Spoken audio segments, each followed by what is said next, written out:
Trading की दुनिया में ना एक कैंडल है, नाम है हैमर। दिखती बड़ी सीधी सादी है, पर सच कहूं तो ये सबसे ताकतवर लेकिन उतनी ही गलत समझी जाने वाली कैंडल में से एक है। और मजे की बात पता है क्या है? ज्यादातर ट्रेडर्स जब इसे देखकर कोई ट्रेड लेते हैं ना, तो उन्हें नुकसान ही होता है। अब सवाल यह है कि ऐसा क्यों होता है? सीधी सी बात है, क्योंकि वो इसका असली मतलब ही नहीं समझ पाते। तो आज ना हम इसी गुत्थी को सुलझाएंगे, ये समझने की कोशिश करेंगे कि आखिर वो क्या एक चीज है जो प्रो ट्रेडर्स को तो इसी पैटर्न से प्रॉफिट दिलाती है और बाकी सब लोग इसके जाल में फंसकर रह जाते हैं। तो चलिए शुरू करते हैं। सबसे पहले ये समझते हैं कि इस कैंडल की असली कहानी है क्या।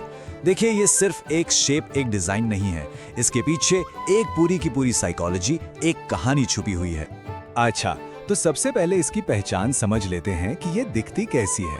एक क्लासिक हैमर की बॉडी आप देखिए छोटी सी होती है।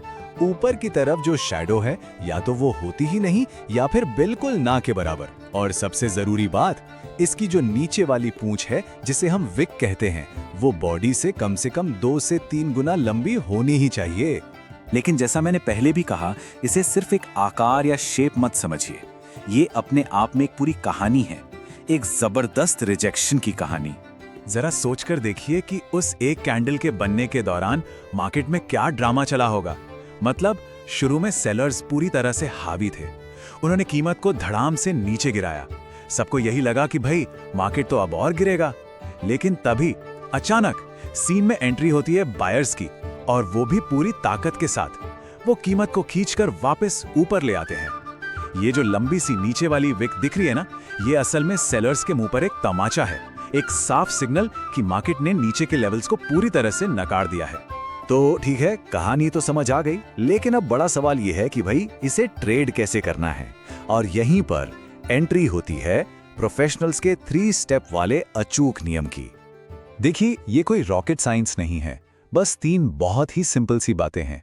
पहला, लोकेशन, मतलब कैंडल बनी कहां पर है।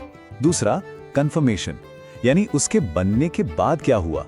और तीसरा, सबसे जरूरी, रिस्क मैनेजमेंट, मतलब अपने पैसे को सुरक्षित कैसे रखना है। चलिए एक एक करके इन तीनों को अच्छे से समझते हैं। सबसे पहला और यकीनन सबसे जरूरी नियम है लोकेशन। एक बात गांठ बांध लीजिए, एक हैमर कैंडल की कोई कीमत नहीं है, वो बिल्कुल बेकार है अगर वो गलत जगह पर बन रही है।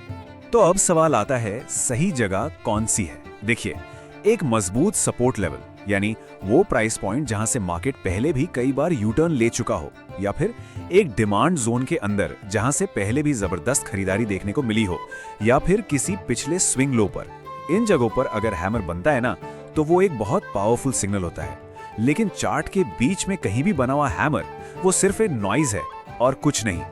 अब आते हैं स्टेप नंबर 2 पे, और ये वो चीज है जिसे ज्यादातर नए ट्रेडर्स नजरअंदाज कर देते हैं, और वो है कंफर्मेशन का इंतजार।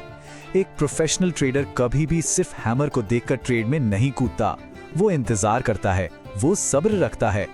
अच्छा, तो कंफर्मेशन का मतलब क्या हुआ? बहुत सिंपल है, जब अगली कैंडल हैमर कैंडल के हाई के ऊपर जाकर क्लोज होती है, बस ये इस बात का पक्का सबूत है कि हाँ, अब बायर्स पूरी तरह से कंट्रोल में है और मोमेंटम ऊपर की तरफ शिफ्ट हो चुका है। और अब आता है आखिरी और सबसे जरूरी हिस्सा, स्टेप 3, रिस्क मैनेजमेंट। हमेशा याद रखिए, प्रॉफिट बनाना दूसरी प्राथमिकता है, पहली प्राथमिकता है अपने कैपिटल को, अपनी पूंजी को बचाना। तो चलिए एक प्रोफेशनल ट्रेड प्लान कैसा दिखता है उसे समझते हैं। आपकी एंट्री होगी हैमर के हाई के ऊपर। ऐसा क्यों? क्योंकि ये इस बात की पुष्टि करता है कि हाँ, अब मोमेंटम ऊपर की तरफ बन चुका है। आपका स्टॉप लॉस यानी आपका सेफ्टी नेट हमेशा हैमर के लो के ठीक नीचे होना चाहिए। अगर मार्केट घूमकर इस लो को तोड़ देती है तो इसका मतलब हमारा सेटअप फेल हो गया और हम छोटे से नुकसान के साथ ट्रेड से बाहर। और टारगेट होना चाहिए अगला रेजिस्टेंस लेवल, या फिर कम से कम 1:2 का रिस्क रिवॉर्ड रेशियो, मतलब हर 1 रुपए के रिस्क पर कम से कम 2 रुपए का प्रॉफिट कमाना। बस इतना सिंपल है। तो चलिए अब आमने सामने रख कर देखते हैं कि एक ट्रैप और एक असली हाई प्रोबेबिलिटी सेटअप में क्या फर्क होता है। फर्क बिल्कुल साफ है। जो ट्रैप वाला हैमर होता है ना, वो चार्ट में कहीं भी बीच में ही बन जाता है, कोई सपोर्ट नहीं, कुछ नहीं, और लोग उसे बिना सोचे समझे ट्रेड कर लेते हैं। नतीजा क्या होता है? नुकसान। वहीं दूसरी तरफ एक अच्छा हाई प्रोबेबिलिटी सेटअप हमेशा एक इंपॉर्टेंट लेवल पर बनेगा और उसे हमेशा कंफर्मेशन के बाद ही ट्रेड किया जाएगा। एक बात हमेशा याद रखिए, पैटर्न से ज्यादा जरूरी है कि वो पैटर्न बन कहां रहा है।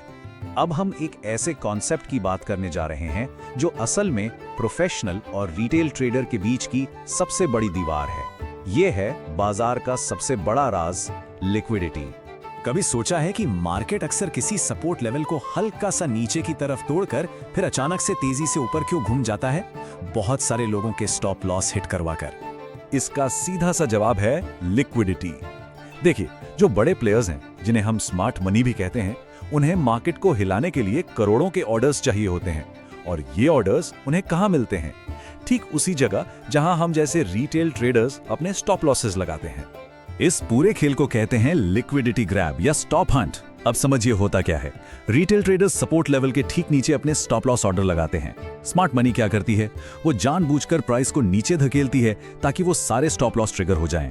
जैसे ही ये स्टॉप हिट होते हैं, मार्केट में अचानक से बहुत सारे सेल ऑर्डर्स आ जाते हैं और बड़े प्लेयर्स इन्हीं सेल ऑर्डर्स का इस्तेमाल अपने बड़े बड़े बाय ऑर्डर्स को भरने के लिए करते हैं। और जैसे ही उनके ऑर्डर्स पूरे होते हैं, बूम, मार्केट जोरदार तरीके से रिवर्स होता है और अक्सर ठीक उसी जगह पर एक बहुत पावरफुल हैमर कैंडल बनता है। तो अगली बार जब सपोर्ट के ठीक नीचे ऐसा हैमर दिखे तो समझ जाइएगा कि ये कोई ट्रैप नहीं बल्कि स्मार्ट मनी के कदमों के निशान हो सकते हैं।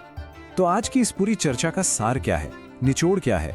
वो ये है कि हमें चार्ट पर सिर्फ पैटर्न नहीं ढूंढने हैं, हमें कॉन्टेक्स्ट पढ़ना है, पूरे सिनारियो को समझना है। जैसा कि एक बहुत अच्छी कहावत है, रिटेल ट्रेडर्स पैटर्न देखते हैं और प्रोफेशनल ट्रेडर्स कॉन्टेक्स्ट पढ़ते हैं। और यकीन मानिए, यही सबसे बड़ा फर्क है। ये बात हमेशा ध्यान में रखिए, ट्रेडिंग में असली कामयाबी किसी जादुई स्ट्रैटेजी से नहीं मिलती। वो मिलती है अनुशासन से, धैर्य से और हर ट्रेड लेने से पहले खुद से सही सवाल पूछने से। क्या ये सही लोकेशन पर है? क्या कंफर्मेशन मिल गया है? क्या मेरा रिस्क मैनेज्ड है? तो अगली बार जब चार्ट पर कोई हैमर कैंडल दिखे तो बस आंख बंद करके ट्रेड में कूदने की बजाय एक पल रुकिए और खुद से पूछिए, क्या ये सिर्फ एक कैंडल है या फिर बाजार मुझे कोई कहानी सुना रहा है? जिस दिन ये कहानी पढ़नी आ गई, उस दिन ये कैंडल एक जाल नहीं बल्कि एक बहुत ही पावरफुल टूल बन जाएगी।